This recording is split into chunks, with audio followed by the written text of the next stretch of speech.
You know, like I wrote in like what they wanted to hear, and then I got pre-selected as like one of the top 100, and then just went through it, and I have no regrets. It's absolutely changed.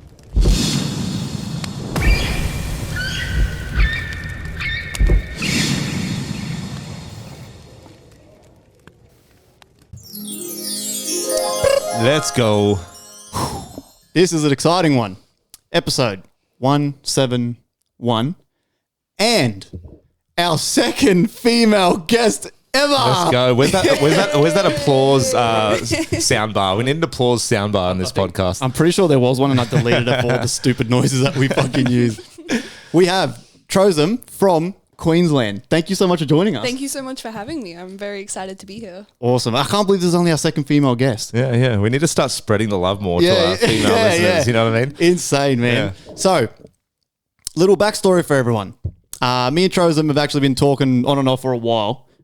Shout out to Megalodon. He kind of bridged the gap and introduced us through social media, of course. This isn't in person because obviously they're in Queensland.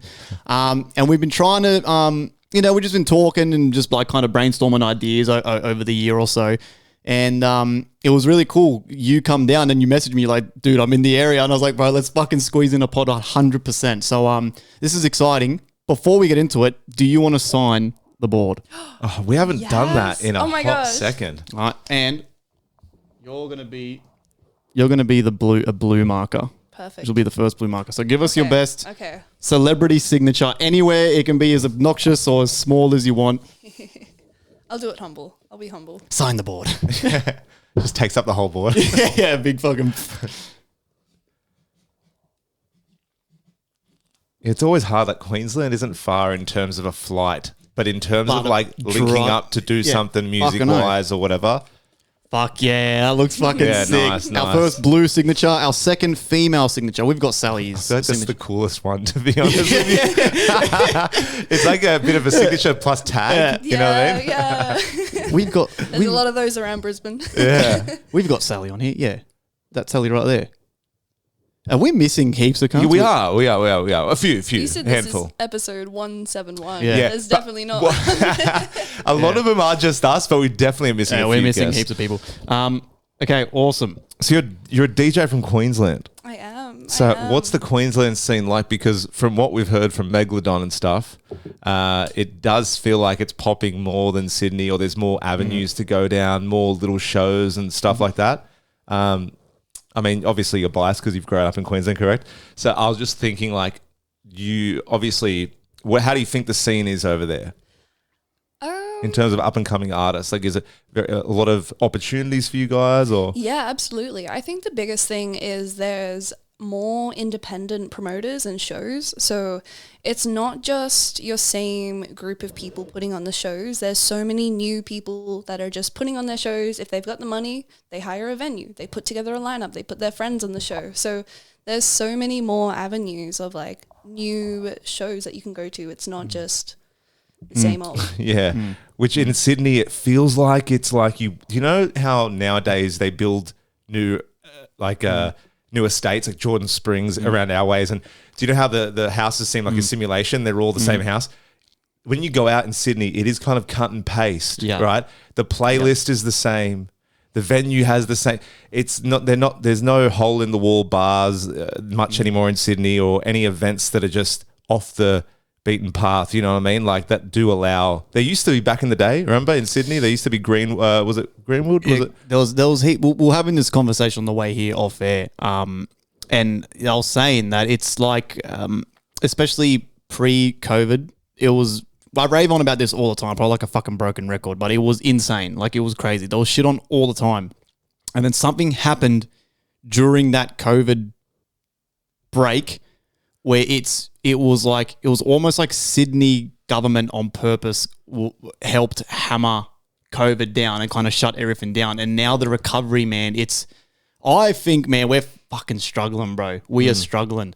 I heard of like the lockout laws that you guys had down here. That was wild. You couldn't get into places like before midnight or 10, and they'd stop serving like drinks after 10 p.m. It was fucking ridiculous. And it was just, again, not realizing how much it actually hurts us as upcoming artists that are trying to potentially do this shit, you know, for a career. Like everyone, the dream for all of us is to do music fucking full time. Yeah. But we need to get paid by people putting shit on. Like, and also before you've made it kind of thing, you need momentum. And once that's stifled by the you know, the governed law at the time, what are you supposed to do? You know what I mean? So, but yeah, so have you done many like live shows? You're saying you've done a few, like.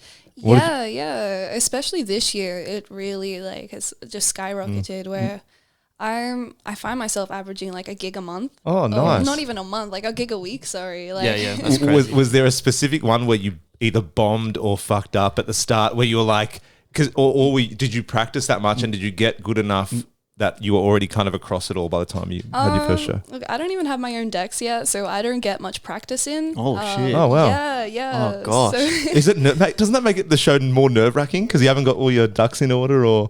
It could do, but I kind of realized early on, I was like, okay, it's going to be a bit before I can afford the deck I want because, you know. How much roughly? We want the RX. Ballpark? What are we talking? Ballpark for those? Oh, like 2-3 grand. It's $3,000.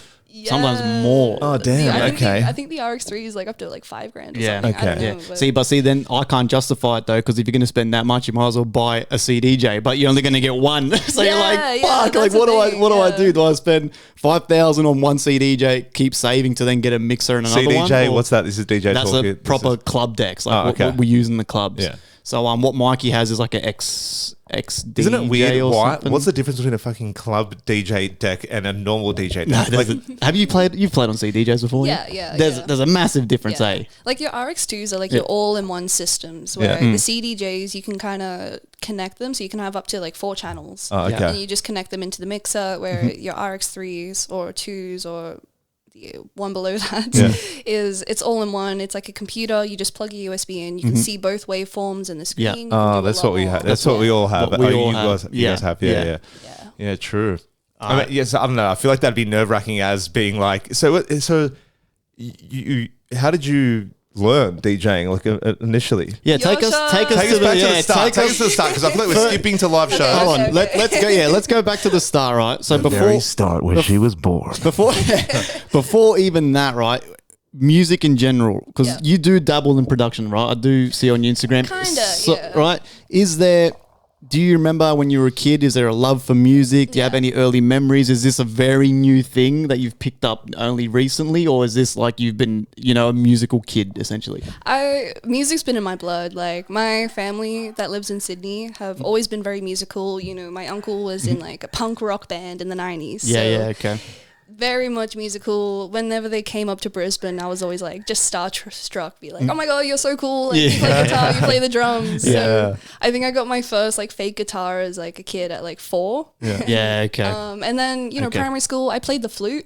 So The triangle. Yeah. No, that's So, cool. man. Which is only cool because you leveled up. So it's like, yeah, so like I started with like the traditional music theory knowledge. Yep. And then just kind of like dropped to about grade 10, but then I don't know, I was always just drawn to music. I couldn't escape it no matter what. And then I graduated, saw your shot, applied for it, became a DJ, and now this is my life. Yeah, okay. So How good. music was inevitable basically Yeah. for you. Yeah. That's really cool. So now, take us through the Your Shot process. We had an interesting conversation on the way here about this. So take us through it. You see Your Shot happening in Queensland, and what makes you then go, I'm going to fucking give this DJ shit a crack? I really want to talk us through that moment. Well, funny enough, actually, my mum actually told me this story, which I didn't remember, but I went on a cruise ship when I was 4 years old, and I was obsessed with the DJ. I was like, oh my gosh, I want to be a DJ on a cruise ship and travel the world, dance, and get paid for it. And then I just like never thought about it. And then I saw an Instagram ad. It was like, do you think you have what it takes to DJ? I was like fuck yes. it. Yeah, hell yeah, I do. What do you mean? So like I applied, like I wrote in like what they wanted to hear, and then I got pre-selected as like one of the top 100, and then just went through it, and I have no regrets. It's absolutely changed my life. Okay, and then so Your Shot happens. What's then the process afterwards? Because you're telling me off air as well that you're also now studying. Yeah, so I'm doing a Bachelor of Entertainment Business Management through JMC Academy, where I was originally I was there to become an artist manager, maybe a record label. I wasn't sure. I just knew that I loved the arts and I loved the music, but I wasn't musical enough to be an artist. I've got the knowledge to be a manager though. So I just kind of applied what I was learning to myself in real time. So it actually just worked out perfectly that during the Your Shot, I was studying like talent management and entertainment marketing. So I was just doing my assessments on me as a DJ. So that was teaching me all of these things, how to get booked, how to promote yourself, how to have a brand identity outside of yourself. And I just kind of ran with it. Yeah, true. Just putting your what was on paper into real life action, you know what I mean? Yeah. And it's really cool too, because you can, like you said, you're doing it on yourself, essentially. You're not then trying to get someone else gigs. So you're kind of going, fuck it, I'm going to try it on myself. And it seems to be working. Yeah, like using myself as a guinea pig. It's like, if I want to do this as a career, people got to trust that I know what I'm talking about. So if I can build myself that platform, it's kind of that validation, I guess. Yeah. That's fucking, okay, that's really fucking cool. And then how much longer do you have on your studies to go? Ooh, depends how long I decide to take with it. At this stage, I could be finished by halfway through next year, but I'm also deciding to like take it part-time just because it's an amazing university and I'd love to, really get as much as I can out of it. So I'm in no rush. Yeah, cool. And then obviously you don't have to, say figures or numbers and that, but you were saying as well, you're essentially doing this like full-time, essentially DJing, which is fucking awesome. Like, so I love hearing people taking that risk, that leap. So talk us through it. Has it been any moments where you've sat there and you're gone, fuck, I don't know if I can do this. I need to go to work. Like, like tuna and rice for lunch every day. Oh my God, let the people know. How does it feel to pursue something to that magnitude? Because not a lot of people can say they've tried something like that. It's daunting, 100%. Like, I think that's the biggest problem I've tried to overcome is like, how do you figure out what's worth? Like, what's your worth? How do you value yourself? Especially being a new DJ, I was like, I have no frame of reference. It's not something you can search up. How much do DJs get paid? It's like you've got your friends who tell you, but like, they've been in the scene for like 10 years. So their rate isn't going to be what my rate is. So having to find that middle ground of like where to start. Like when I started, I was like charging $60 an hour. And then I got told that was majorly undercharging myself. And I was like, okay. And just, like learning through all that and like, but also starting out, you can't really charge through the roof if you're learning. So there's that thing where you just got to back yourself and know your worth. And I'm not saying you're this, but I'm just saying if you are struggling and you're just starting out, you kind of got to cop it a bit of an underpaying budget at the start. I was more than happy to do that because I was like, I don't want to come across like that. But you don't know what's being too expensive and what's not, and you don't want to scare, I guess, people away that want to host you if you're too expensive. Yeah, that's the thing. Now let's talk about, I've seen a lot too on your social media, which I'll have those all in the description and that below. The whole running your own gigs, right? Because you're telling me you've done a few of those. Yes. But you're also DJing a lot though for other people. What are you preferring? Because you said that when you did your very first show, which is how you met Megalodon and all that, that was you essentially applying your studies into that idea, and you were saying that it was like successful as. Well, actually, before my current studies, I completed a certificate in events and tourism. So that kind of gave me that groundwork because I knew, like when I was in grade 10, I knew I wanted to be an artist manager. So I went with the events first so that I could figure out how to put on an event first. And then I went to uni. So having that having that prior knowledge definitely helped.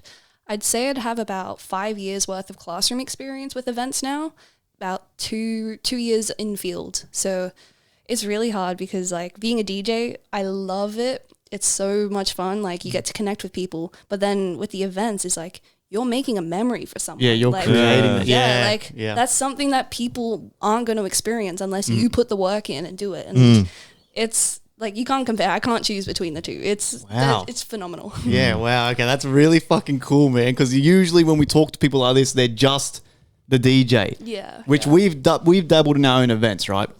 And we've done a few. The two we've done were successful, right? Very happy with how they turned out. But what you just said, that first event we did when we were sold out at Elton Chong's, and I was standing there and I was just watching everyone dancing and smiling and drinks are flowing. I was like, oh my God. And then one of the boys grabbed me and just goes, bro, you created this. I'm like, this is so If I think of it, it is kind of hard to choose. But again, the effort as well is sometimes it's a hard pill to swallow because especially in an area where we're struggling, it's kind of like how much effort do I want to put in not knowing what the return's gonna be.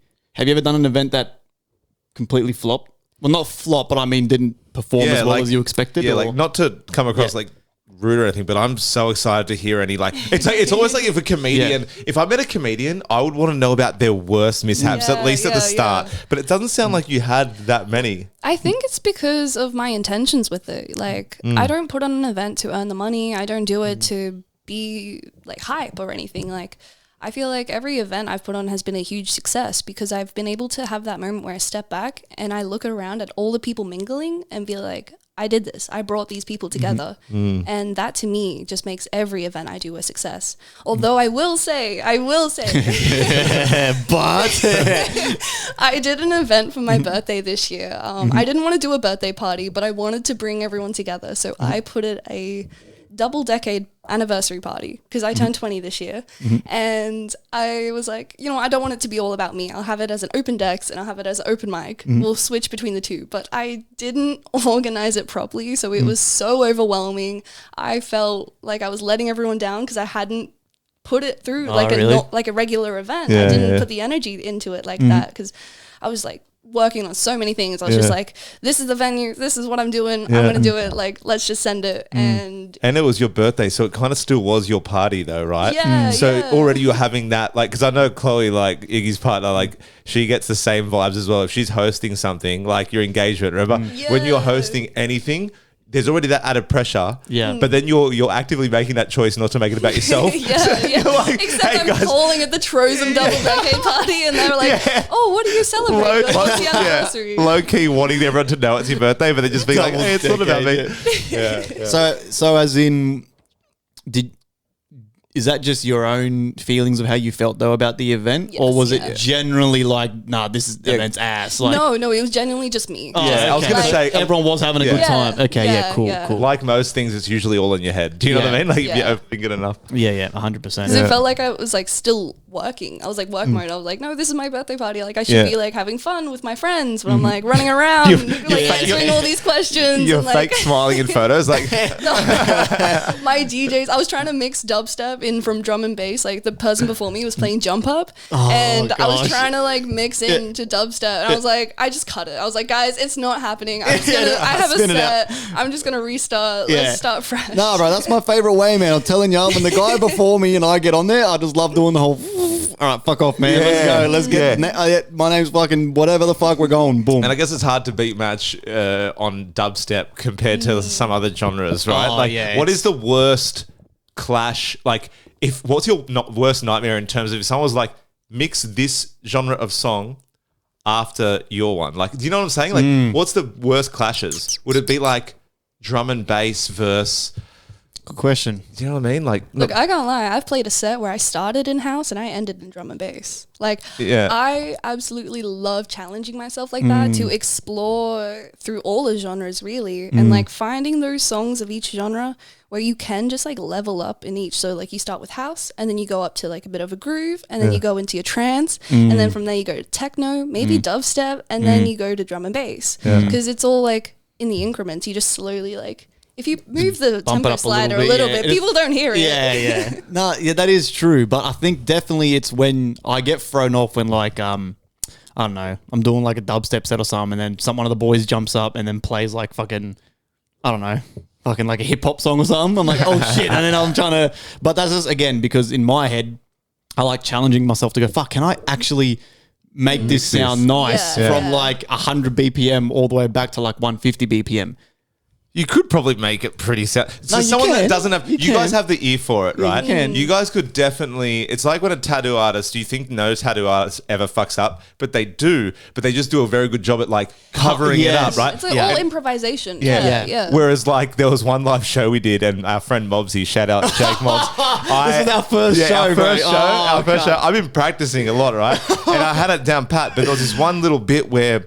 I got so excited. I was having that moment where you look around and you're like taking it all in, but then I was like, oh shit, I didn't cue the next song. So then I was like this, and then I could see his face. I was trying to pretend I'm having a good time. I'm like, oh, but I'm like scrambling. I've done that so many times. And then I'm like, all right, sweet, boom. But I pressed pause on the actual deck that was on, and then all of a sudden, Mobsy, when it stopped, goes, give it up for DJ Joey Cahill, yeah, let's go. And I wasn't finishing, but he goes, like, let's go. And then I went, yeah, mad, and then played again. Yes. But if it wasn't for him, there would have been crickets and tumbleweeds. Bro. Yeah. The way he saved that too, because I was walking through the crowd with him, and we were in the crowd. He was in front of me, and then I look up, I see you panicking. I'm like, what the fuck's going on here? And then the music stops. And Mobsy, the funny cunt, as soon as it stopped, he started he jumped like Superman from the floor to the stage and grabbed the mic and goes, it was really fucking cool. I will say, like, the worst mess up I've ever done is when I'm DJing for like a rapper and I go to load up their next song, but I accidentally load it on the track that's playing and it just cuts. No. It hasn't happened often, so don't take that. But like it's the worst. Or like any sort of mess up when I'm DJing for someone else. It's just like, because they look at you and they're like, especially if it's someone I don't know, or it's like someone that's from interstate and I mess it up, I'm like, I'm sorry. Because you feel like you're kind of like, you're affecting someone else when if you affect your own set in a bad way. So it's just your set, you know? Exactly, 100%, yeah. Let's have a look here. I got some questions. Oh, okay. Let's have a look. Who can guess tonight's guest? She's from Queensland. Someone says Joey's mum. I don't know. She seems cool. Someone says hi. DJ Tiger Lily. Good guess, but no. And Pauline Hanson. No. It's Trosem, but good guesses nonetheless. First question. DZ, our fellow brethren who can't be here tonight, asks, best and worst music genres to DJ. Ooh, okay. Best? What's your favorite? Like your favorite? There's no this or that. It's just... I love dubstep so much.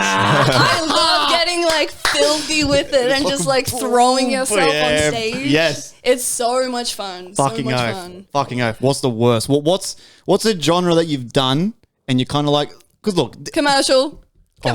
Like as in like radio music? Or? Like your bar sets, like the 6 hour sets that are like... That's what I'm saying about cut and paste, where before every venue's the same. You hear same people losing their minds to the same songs that remind them of their childhood every week. It's like, okay. It's like Pitbull, Chris Brown, you know, Motel. Good song though, but like, fuck, it is, come but on. in moderation. Fucking oath. Yeah, like you got to respect the hustle of those artists, but like I hate them after so many times hearing it. I'm like, no. I then asked opinions on the Australian music scene, which is something we talked about on the start, right? Someone says trash. Okay. Which is actually Patty. Shout out to you, Patty. From Joey's work. Megalodon says, whenever I'm performing, it's great. DZ says, getting there slowly. A lot of underground talent, but also a lot of ego and gatekeeping. Absolutely. Yes, I spoke about this a couple episodes ago. It's quite bad here in Sydney. I don't know what it is about the whole, like, so for us, right? So like I said, we've been speaking on the way here, and I already said to Trosem, I said, so it's kind of like people are doing events and that, and it's great, right? And we all love a backyard dingy event, right? We all love that shit. But when that person is putting on the same 10 DJs at the backyard dingy event every time, it's like you're not helping everyone. And I know that in their heads that they don't think like that, because to them it's like, we're friends, we're homies, we're the crew, we're gonna always. But for the wider scene, it's why no one gives a fuck. Essentially, do you have those issues up there or no? I feel like you don't get it as bad. I definitely think like in your main club rotation, I guess, is like it's definitely harder to get played at a club because. Yeah, like you do have to have that, guarantee that one, you can bring people in, two, you actually know what you're doing, but... You have to be able to sell your soul. Yeah. To an extent, yeah. Like, Do you think they're kind of phoning it in? Like, you know what I mean? Like when they're doing that, they're like, some of the people are just comfortable doing that. Like I don't know. Like, it's hard to say because I don't go out myself a lot. Like, I am pretty under the rock when it comes to the DJ scene. But do you guys in Queensland have the same issue as us, where it's like very kind of cliquey and people putting on kind of like the same 10 of their homies, and it just kind of makes it stale very quick? Do you have that on? Not really.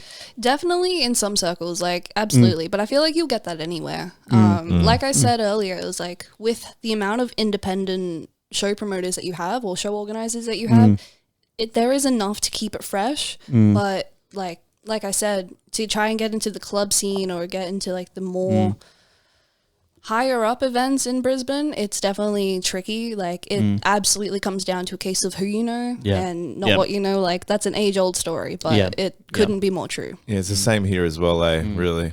Yeah. I don't know, man. It sucks because I feel like I voice my opinions on socials all the time, right? Like I don't care. I just say it. But like I feel like if more people come together and weren't afraid, I feel like there's also a bit of a lot of people are scared to kind of say something because they're scared that they might not get a set, they might not get booked here, but like I don't give a fuck anymore. Like, I'm at that point where I'm like, bro, I don't give two fucks, man. Like I'm gonna just say it how it is, and that attitude. Yes, have your crews, have your cliques. Yes, every brand is gonna have their in-house DJs, like your best DJs that you're more than likely gonna have every time because you know they're gonna do a good set, right? But when you're putting those same fucking 5 or 6 motherfuckers every time. I've seen a poster for an event that's going live whenever the fuck it is in Sydney. And I looked at the poster and I went, what the fuck? It just looks like the same as the last poster, but just they changed the color. Yeah. And I was like, come on, man. Like fucking seriously, bro. It's fucked up, man. You're lucky I'm not the Prime Minister. None of you would be doing fucking events. You would all be banned. Someone says Melbourne popping off, Brisbane is dead, and Darwin is getting back up there. Brisbane's coming back. I will say that. Brisbane is coming back. Like, obviously, I don't know what it was like pre-COVID, because like I was in high school, but the scene, I think a lot of people recognize that Brisbane is lacking. So a lot of people are hungry to bring it back and bring it back in a new way. Like, I was recording a whole bunch of podcasts at the start of the year with a lot of rappers, and everything that they were saying was just like, Brisbane's about to blow.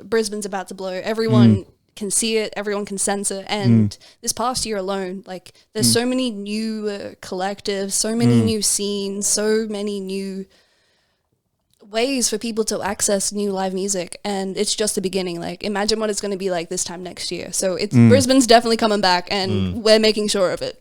Absolutely. I swear you're doing better than us, man. Every time, I swear, especially a couple of months ago, every weekend you were at a gig. Yeah. Like people think there's no scene in Brisbane, but like it's literally that. Like there's something happening every weekend. You just need to go out. You just need to be active. You need to seek out if you want to enjoy these experiences. Like there's either a DJ event or a rap event or live band, like band shows every week, every night pretty much. Like there's always something going on. If you think there's no scene, you're just staying at home doing nothing. Yeah. So, but you were saying before that you're not really aware of the scene because you don't go out much, but you just contradicted yourself. The DJ scene. I'm very big in the rap scene. Yeah. Oh, okay.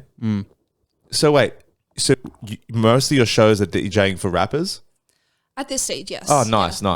So that's a different scene again. So you're just talking about the DJ scene as a collective, just them solely alone. Oh, okay.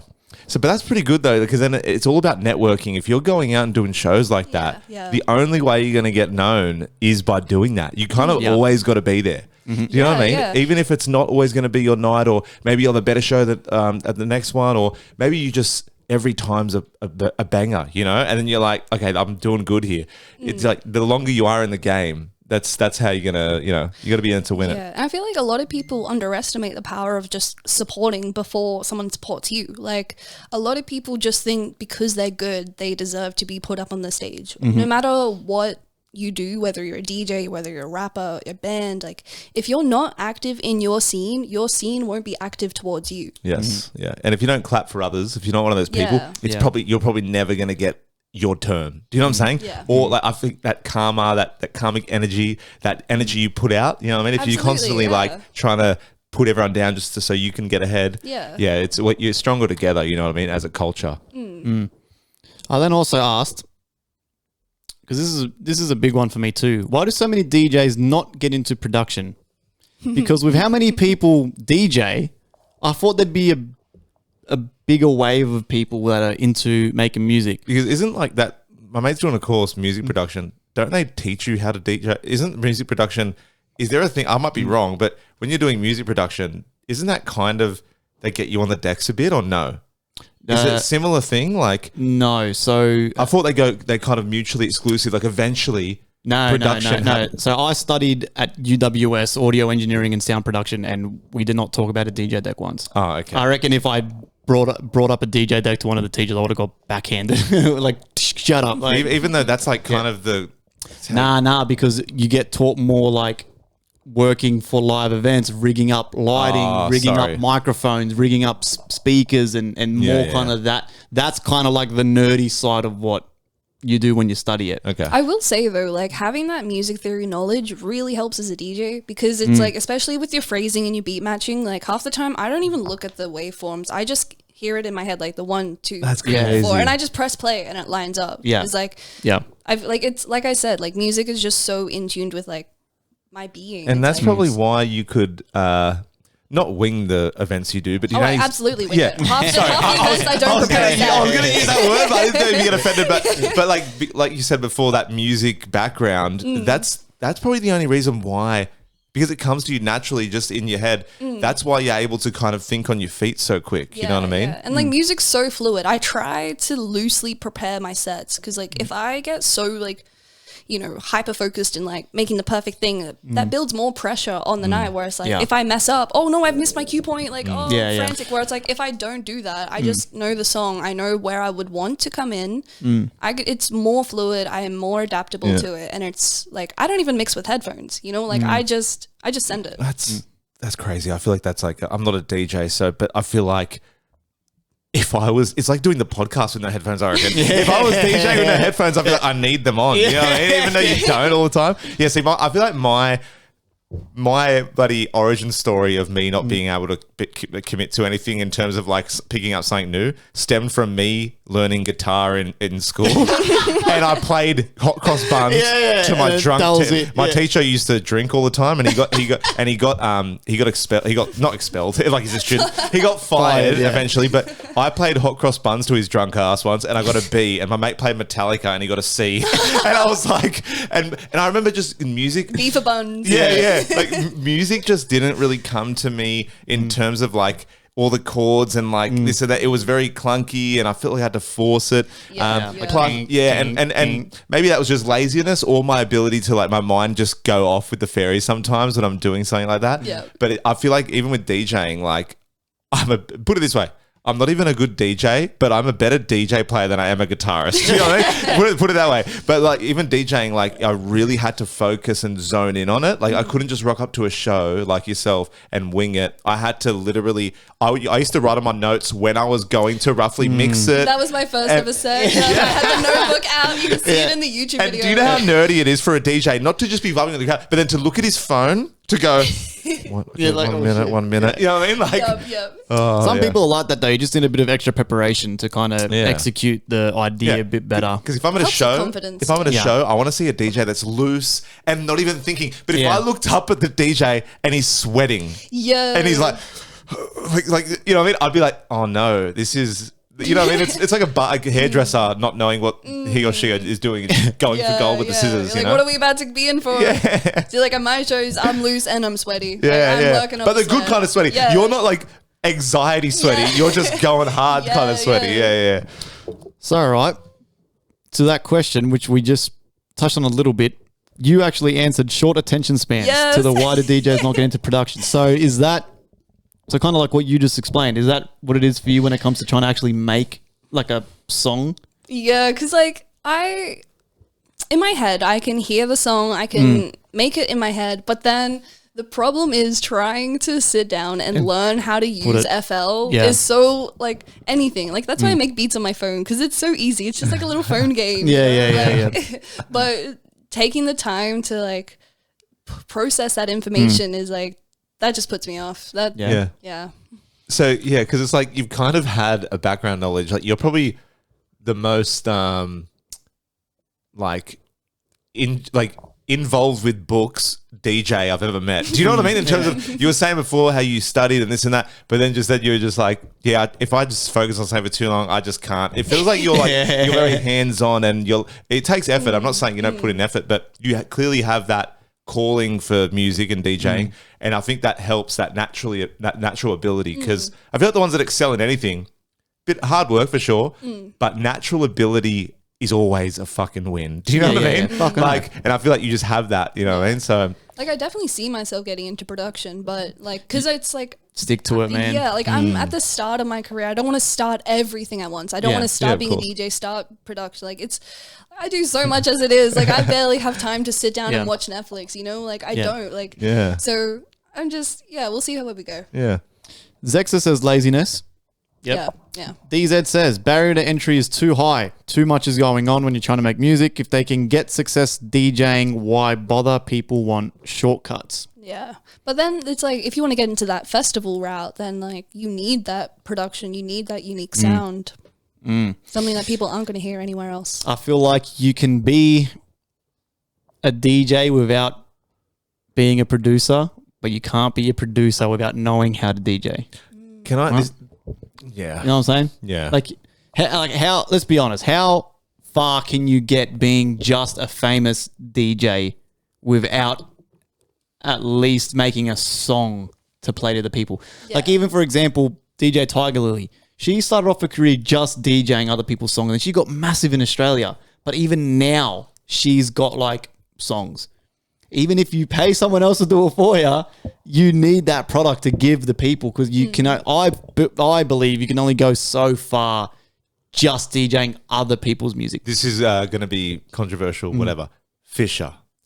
I'm happy for the guy. He's Australian. Any Australian that gets after him, I'm like, fuck yeah, success. He's got his own holiday house in Bali. He's living like a king, right? Yeah, fucking right. He's milked the system for everything he's got. Yep.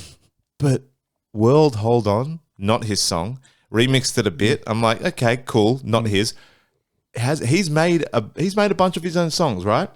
Has he? Yes. But how many % of those songs? Because I swear he is the king of just... I mean, most DJs are just remixing, right? But like Fred again, you could say that he's a more creative DJ because he has his own kind of songs. But Fisher kind of like... It's his charisma, it's his character. Yeah. He's got that to him.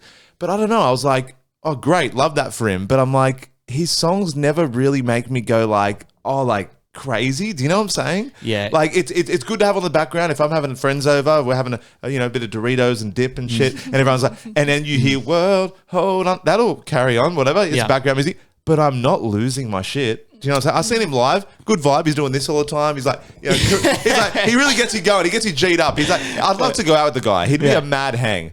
But I'm just like, how come? It's weird how it's talent for sure, but do you know what I'm saying here? Am I making sense? It's the house. Like, I feel like that goes into like just knowing your market really. Like, if he wanted to, maybe he could make something that you would lose your mind to, but like maybe he just enjoys that background music. Maybe he wants to be the king of background music, you know? Like, so it's like everyone has a unique selling point, I guess. And it's like once you find your thing, you don't really stray from it. And if it's successful, who am I to say that guy is going, wait, what did he say on FireCast? He's in Bali. But I'm just saying, like, it was just weird because it wasn't anything that I hadn't seen before. It genuinely wasn't. That house genre. Yeah. It's very... The people love house. And sometimes house is good, but it's the same...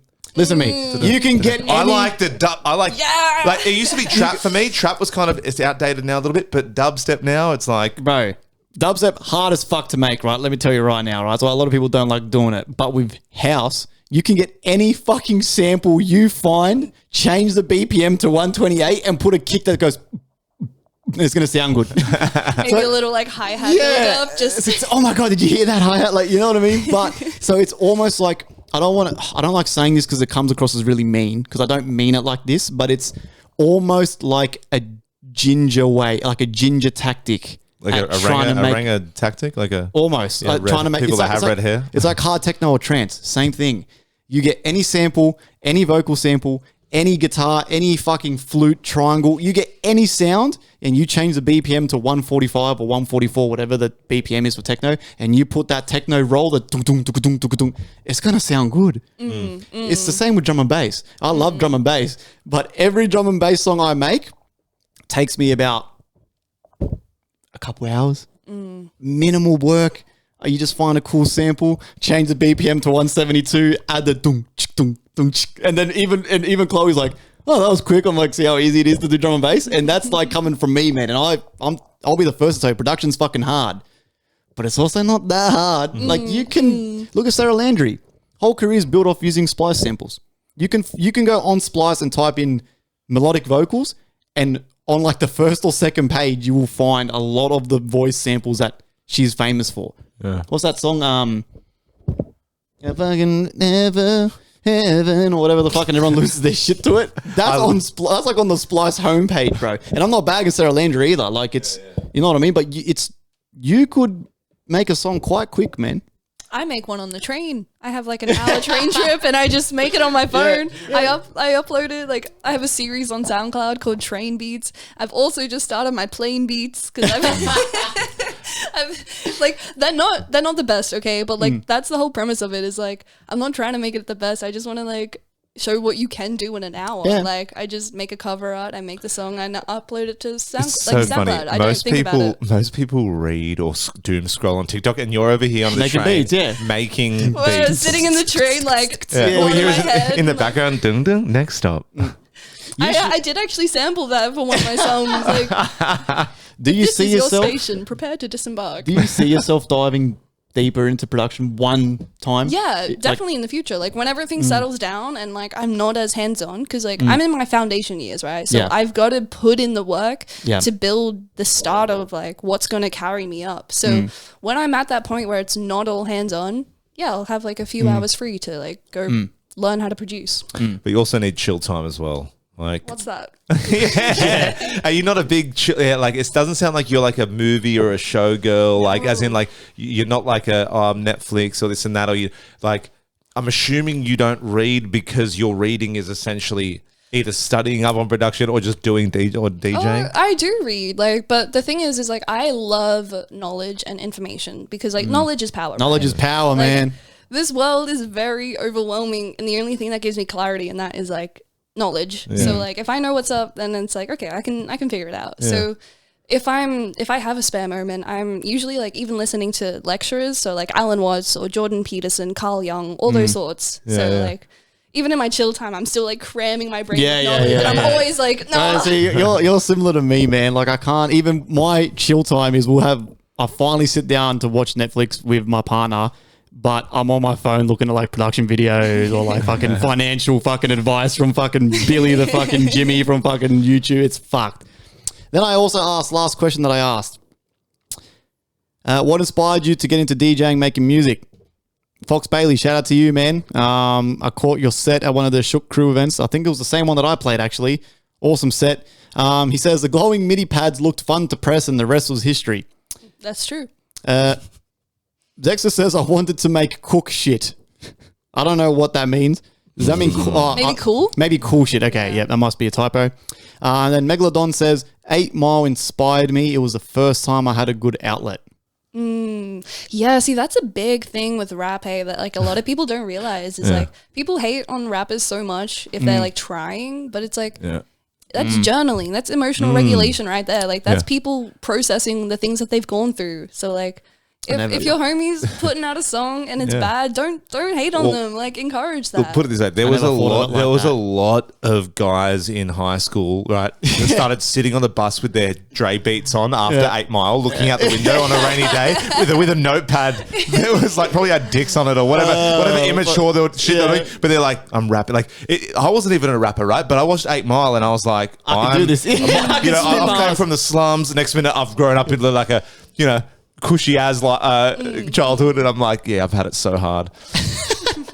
That's actually a nice way to look at it because especially when we did Flow Focus, a lot of you guys were fucking ass, man, and it was making my ears bleed. But there was surprisingly But you are right, though. gems. It is the way people. But there were some great gems. Yes, I will admit, when we used to do this segment, Flow Focus, people would send their music people would to send us. in music, and We're getting a lot of sent, and we would get 30 seconds a snippet or whatever, or a minute, and then we would kind of give our thoughts on it. Then we realized that we were getting monetized, so we were losing money, but not because you play music and then YouTube goes, strike. So, but then it got to the point where a lot of people would send Iggy in stuff, and every now and then I'd be the guy that filters out through them, but he let me do it once or twice, and then when he let me filter through it, there was so many bad ones, but there was every now and then there was a gem, and then it's crazy how much talent is out there, both in the rap world and the DJ world, clearly, that it's just about, like I said, persistence of being in the game, and if not for anything, just do it because you love it, and then eventually, hopefully, that will. Yes, you know what I mean. Like that, the energy you're putting into it behind the scenes, that can only lead to good things. It Even might not just, be like, being confident with being shit. Yeah. You know, like knowing that you have to be bad because you're gonna start somewhere. So like getting that's hard, through that and like not being discouraged by yourself because you're not where you think you should be by now or not where you want to start out. Like to be able to push through that, that's where you really see the results. That's when you really start getting good at this. Bro, that was me at the start of my music career, man. I was that dog shit, and I thought I was mad, and now I look back and I'm like, oh god, I'm like, what the hell? It's like thinking. It's like when you're in high school and you thought you were top shit. Yeah. But I'd look back at photos. Like Facebook is the worst for this. It goes memories from 13 years ago, and it was me in my with the St. Dom's spiky hair and outfit, shit. and I was doing this pose, like, you know, the Nike tick under the chin. I was like, who did I think I was? Yeah. That's kind of like who you probably are at the start of your, or whatever you undertake in terms of like learning things. You know, you probably think you're better than what you are, you know? What up, Australia? It's Joey K from the FireCast. We're a big supporter of health and fitness, and what matches well with that is the new Hydro Grip bottle. It's stainless steel, double walled, so it keeps your drinks cold or hot if you like that kind of stuff. 10% of sales go towards the Sydney Children's Hospital, which is a great cause. And as well as being a bottle, it obviously acts as a magnet around here, and you can glue your phone right to there and you can film all your gym content. And what also pairs well with this when you're at the gym is creatine. Creatine Lab supplement. Creatine's used for all kind of benefits, right? It's cognitive function, helps with muscle recovery, performance, and it's daily use. You know what I mean? You can use it every day, and it's well studied. And it's good for your health, man. So only positive things here at the FireCast we're trying to push. And if you ain't on the train yet, hop on it and let's go. So I've got a few questions for you. What is a non-musical art form that feels closest to how you approach DJing? Ooh. It has to be something. I'd say improv. We're just winging it, yeah. Yeah. Although, like, I do really like, I don't know if it's like, I don't know how to put it in a non-musical art form, but just like, I guess even like movies in a sense where it's like the journey of like, you know, you have like the beginning and then you get the climax and then like the problem and then it's like the resolution. Like I follow that framework with every set as well. Like I like to bring it up and then down. Yeah. Yep. See, I love that too, because one of my questions here that I have is, do you see DJing as storytelling, creation, or pure energy, or maybe a little bit of everything? But why do you see it like that? I see it as whatever you make it out to be. So like the DJ, they have the power. Like for me, I love that kind of emotional manipulation with music, which sounds bad, but I mean it in like the best way, because it's like, you know, having those parts of the songs where it's like, it really draws it out and like brings people out of like their shell or something, and like even just like me dancing as crazy as I do, like gets them to like do a little boogie. So it's 100% whatever the DJ makes it to be. If they just want it to be a hype set, it's going to be a hype set. If they want to connect with people and like have a more spiritual experience, it's going to come through like that. Yeah.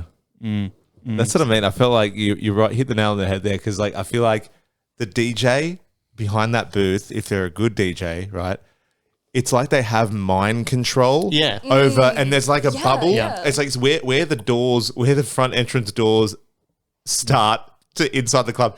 it's like a force field, and you kind of have like you said, mind. Yeah. It's always like mind manipulation. And if you can make everyone collectively feel a certain way or react a certain way, no matter how in their shell they are, you get the on the wall guy that does that. You know that guy that's shy and he just shoulder bops. If you see him shoulder bopping, like we have a friend, and at our friend Josh and Tori's wedding, Tyson No Sight was playing a set and very in his shell, but then I seen him, and during Tyson's set he was doing the little shoulder bob, but that to him is like a mosh pit dance. Do you know what I'm saying? And so it's good to make everyone feel that on some kind of level. Like it is a really good feeling. But I do agree, I think your set should be kind of like you're trying to tell a story, even if it's only a little short story. That's why I did say this in my solo episode maybe about a couple months ago. I said a lot of people kind of seem to forget that part sometimes, and they just think that like DJing's this thing where like you're the cool dude, you just rock up with USB and then you think you're going to get free entry and you're so cool. But like if you rock up with that intention to tell a story, I feel like you're going to get a lot of really nice crowd reactions, especially while you're playing. So this is the obvious question that everyone gets asked. Dream collab. Can be anyone in the world, any genre. Who do you want to sit down and either make a song with or go back to back with? Anyone in the world. Look, this might be cliche, but I'm gonna have to say Skrillex. Because, bro. Yeah, fucking oath. Who else in like the dubstep scene would go that hard? You know, like it would just be crazy. And almost like one of the founding fathers, it seems, at this point. Yeah. Do you know what I mean? He's on everyone's Mount Rushmore. Yeah. Like 100%, bro. Like what? Fucking Skrillex. For me, Skrillex, Virtual Right, AU5. That's all I can think of off the top of my head. Those three will be and Skrillex at the front. Like, bro, do you remember when you first heard fucking Scary Monsters and Nice Sprites, that album? Bro, when I heard that and I was like fucking 16 years old or whatever, fucking blew my little brain, bro. I was like, what the fuck is this shit, man? Ahead of his time, eh? Oh, yeah, bro. Fucking way ahead of his time. What's the belief you had to unlearn in order to grow and get better at DJing? Ooh, that's a good question. So is there anything that you started, maybe especially during the Your Shot era, where you kind of thought it would be a certain way, and then when you started doing it, you're like, ooh, this is not the way to do it, and you kind of had to unwind a little bit, or not really? I think like when I started out, a lot of people told me to find a niche, pick a genre, stick to it. And I was like really stressed out because I'm like, I don't know, like I have so much appreciation for music as a whole. Like it's like emotions, like you don't feel the same thing all the time. Like sometimes you want to be chill, sometimes you want to go hype. And I was worried that would hold me back as a DJ with getting gigs, but as it goes to show, like it hasn't been the case at all. Like I've played house gig, I've played dubstep gigs, I've played hard techno gigs, you know, like, so I think being adaptable and showing that you can play those different things, that's not a bad thing. So if someone's telling you to stick to a niche, they're just worried about you, and you know, don't lean into the competition, you know, like if you want to play everything, who cares? Like it's your life. It makes you more versatile, and why wouldn't you want to be that? You know what I mean? Yeah, and then like even just skill, like being able to mix anything, like allows for you to be prepared in any situation, like no matter what. I know I can just jump on whatever show, whatever genre, and be confident with what I can do. More opportunities, more shows, so why not?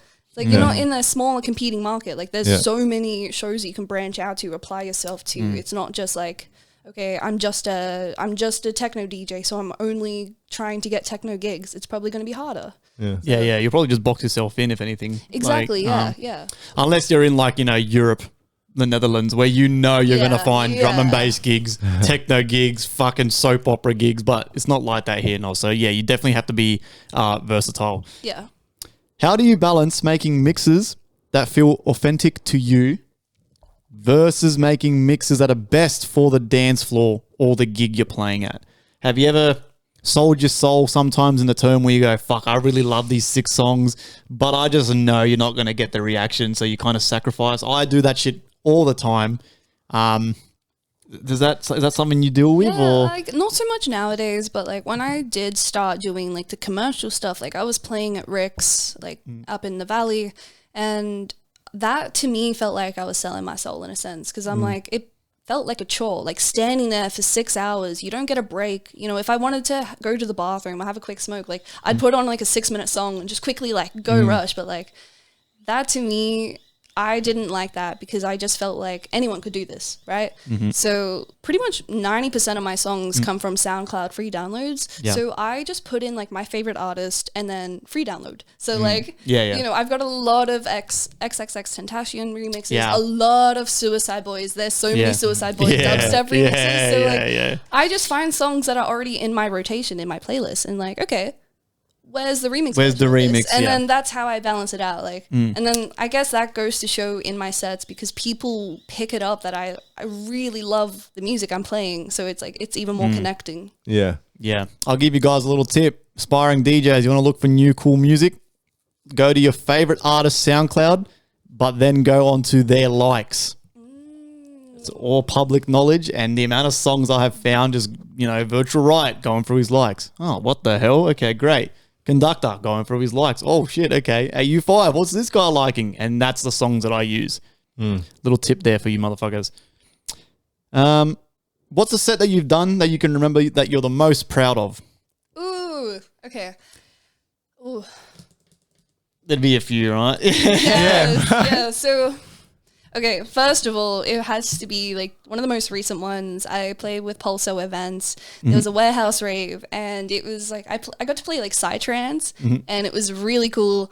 It was like this 360 stage. I was like 300 cool, to 350 people around me, Yeah. and like people were cheering, people were like whooping. It was like the first time I'd have ever been like in that much energy atmosphere, and it was crazy. And like you said, you're at the center of it. Yeah, They're not like, it's almost like you're creating that vibe, like you said at the start of the episode. Yeah, that was the first moment where I was like, holy shit, I could be someone from this. Like, 350 this could be something for me. 350 people. That's a big set, man. Big set. Yeah. Yep, okay. That's fucking great. Is there any other ones that kind of stick out to you? I DJ'd for the Queensland Beatbox Championships last year, and this is what made me love dubstep. Because I was playing like just like, you know, rap and hip hop stuff, and then I was like, I just yelled out to the crowd. I was like, how do you guys feel about dubstep? And they're like, yeah! So I start playing dubstep. And like there's one of those barricades. It's like a proper like touring stage. So there's the barricades up. People are holding on for dear life, just like throwing themselves on this barricade. And it's the most insane feeling. I'm like, yes, this is what I want in life. It's like a Travis Scott concert. Just everyone just getting trampled. Yes, that's the thing. Like dubstep is one of those exciting things that if a DJ plays dubstep when I'm out, I'm almost like double taking. I'm like, what the fuck? I'm like, I'm pleasantly surprised, but I'm shocked. I'm thrown back. So it's like the EDM metal. Yeah, literally. It's my favorite. I love DJing dubstep. It's so fucking fun, man. It's so fun. And for the most part, I know it's niche, but you get a lot of good reactions when you're out and you play dubstep. In my experience with you and like the shows, and you know what I mean, like the hip hop and rap always, you know, is a win.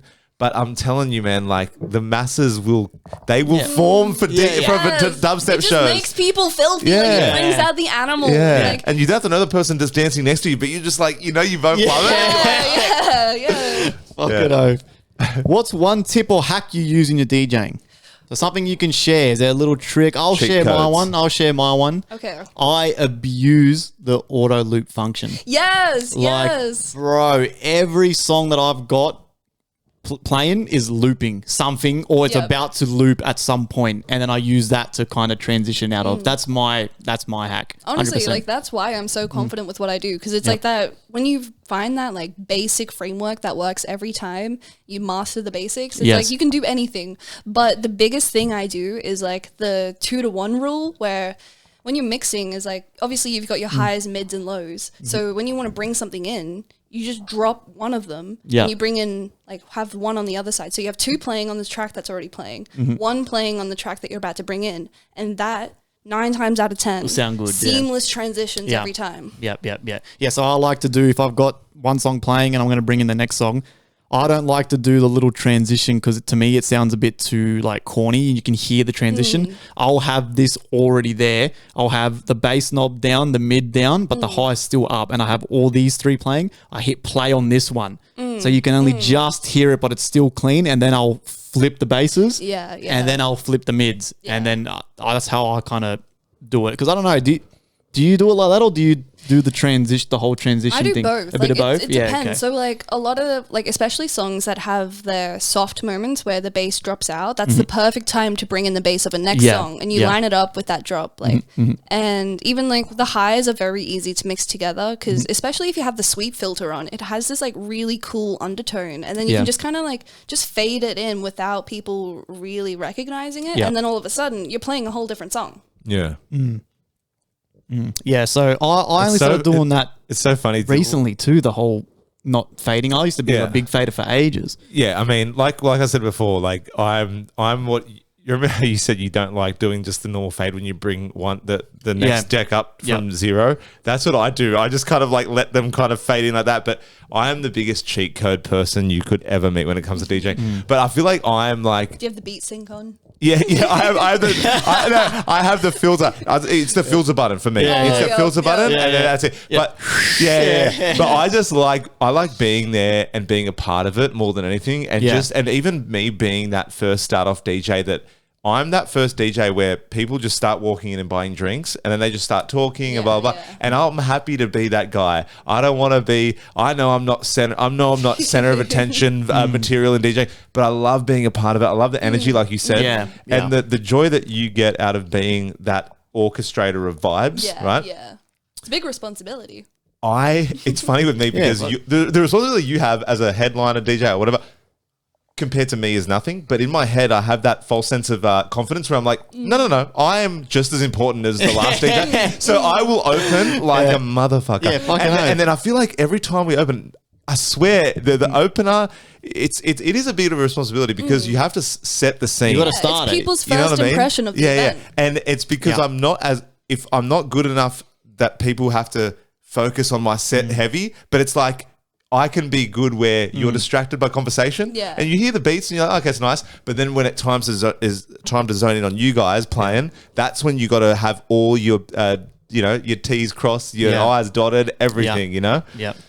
I can appreciate the art because I've seen so many different variants and so many skill levels, and you don't know until you see the people. Like, I haven't seen you DJ, but I'm assuming you're good. I've seen DJ, I've seen Iggy DJ, I've seen a few boys from our group DJ, No Sight DJ. I really appreciate the art, See, I love the people that do the chopping. Like, I find that so cool. So, like, I'm not at that stage yet, but I feel like when I get my own deck, I will definitely be getting into the chops. I'm not a fan of the chops, I just like hearing the song. It's done well. Yeah, I'm just, but that, again, I'm more of an old school guy. I just want to hear the song play and like let the song play, bro. And then do your fancy tricks when you're changing songs. Yeah. While you're chopping, it kind of ruins my vibe while I'm dancing. Because I can hear and I'm going, I'm like, what the fuck? Like, what song is this? But that's just me, though. A good chop shouldn't be noticeable. It should be just like, and like.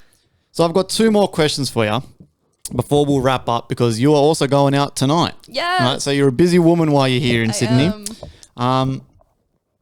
Just quickly though, how are you enjoying Sydney? Just a quick little. It's so cool. Like, like you have to say that.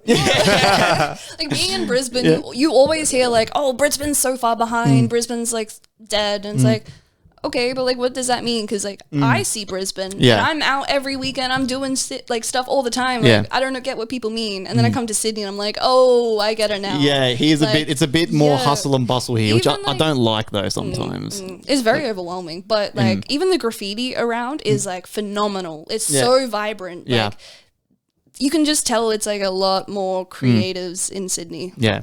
We do have some good graffiti. I will say that. When you drive on the train M4, lines are crazy. Okay, if I could only hear your DJ, so say me and Joe, okay, we can only hear your DJ set, right? One DJ set in our lives. Oh. How do you hope we remember that set? What's just the way fucking nuts, like crazy time. I can imagine you're active up there as well, just dancing, getting into it. Well, like, so that's the thing is like that's what I've created as my unique selling point is the energy I give on stage because like I love dancing and moving the body, but like I get a little insecure if I'm on the dance floor. I don't want to be going crazy. I don't want to be a try hard. But like once I'm behind decks, there's none of that. It's free game. I can go as hard as I want because I'm the DJ. Like I set the tone for the audience, so I just go all out. Like I've reined it back in a little bit, but like every set I'm fully puffed. It's like a full workout. Yeah. Although like I will add on, like I used to play rugby league, so like that was like a very high intensity sport. I don't do that anymore, so I think now this is my substitute for that. Yeah. So you're a big believer of if you're DJing to one person or 1,000 Yes. people, you're gonna get the same Even energy. though like empty rooms I've DJ'd to, and I'm still going as crazy because Yeah, I'm that's genuinely cool, man. doing That's it for good. me. Yeah, that's really fucking cool. I really like that attitude. Last question we have for you, Trosem. Right. What's a hard truth about running or performing at shows you've learned now that you wish you knew earlier? Maybe this one might go more towards the running events. So what's something that you've learned that you wish you knew at the start? Maybe a bit of advice that someone said to you before you did your first one that said, hey, do this, this, and this. Yeah. Oh man. What would be mine with DJing? Oh, yeah, how to turn the deck on. Yes. My Learning first how to do set the equipment. couldn't turn on the shit, man. What an awkward fucking shit that was, man. I think it's really like kind of circling back to what I was saying before. It's like it's really about the intention of it. If you're putting on an event just to get the money out of it or just to have the cloud of like, yeah, I put on a sold out show, like you're setting yourself up for disappointment. Like, and also don't give everyone an opportunity. Some people will just take your offer and abuse it and take advantage of that. And, you know, I'm very optimistic and that can, you know, cause some issues because I like to see the best in people. I like to believe, you know, everyone is deserving. But honestly, like not everyone is deserving. And it's I hate to say that, but some people are just not good to work with. Especially in the music scene, man. Yeah. There's a lot of weasels and a lot of Yeah. agendas and secret, you know, people just trying to look out for themselves type shit. Absolutely, yeah. So you've got to be very, very careful. But man, that's some fucking good advice there. But fuck, I think that'll do us, eh? I think that'll wrap us up. Can I give you one more little Yeah, nugget? give us anything you've got. Say it. So like my DJ name is actually an acronym and it stands for the Revolution of Sound Energy Movement. Oh, Okay. So I feel like I needed some explaining. I feel like I was going to ask that at some point because I was like, Trosem. I'm like, Yeah, okay. 'cause, like, I really want to encourage people to just free their minds. You know, like don't worry about anything. You're alive. That's all there is to it. You don't need to worry about much else. You know, you're alive. You're living. You can move your body. You can still. Even if there's so much stuff going on, you can just be in the moment and just choose to have a good time. Yeah. So that's really what I want to push is just choose to have a good time, no matter what. I love Say that. that one more time, please. I love that. Yeah, the acronym. What's the acronym? The Revolution of Sound Energy Movement. That's cool, man. That's Let's go. That is fucking awesome. Holy shit. Well, fuck, man. And Guys. I feel like that Yeah. name literally summed up the last hour that you were Yeah. talking about yourself. I Yeah. feel like that it's literally like tied it up perfectly. That is fucking awesome. Guys, as always, thank you so much. You remember, this episode is brought to you by Creatine Lab, Hydro Grip, Trosem from Queensland. Thank Thank you so much for having me. much. That shit was fucking awesome. And hopefully in the near future, we now intertwine and make some things happen, whether it's an event down here or we go up there and we do some things. I think we all go up there. I think it'd Yeah. be more fun. I don't really like... Yeah, you all know let's what I make it think happen. about Let's Sydney. make it happen. Yeah, we've had a few shows here, so it's time to go over there, right? I think TJM, we go fucking interstate and we make something work, man. It'll be so fun. But again, as always, Trosem, thank you so much for coming on. Thank you. If there's one more thing you want to tell the people, where can we find you? Plug your socials. I'll have all that stuff in the description anyway. But what are you most active on? Instagram? Definitely Instagram, TR0SEM, SoundCloud, Trosem with a normal O. Yeah, free your mind. Thank you guys so much.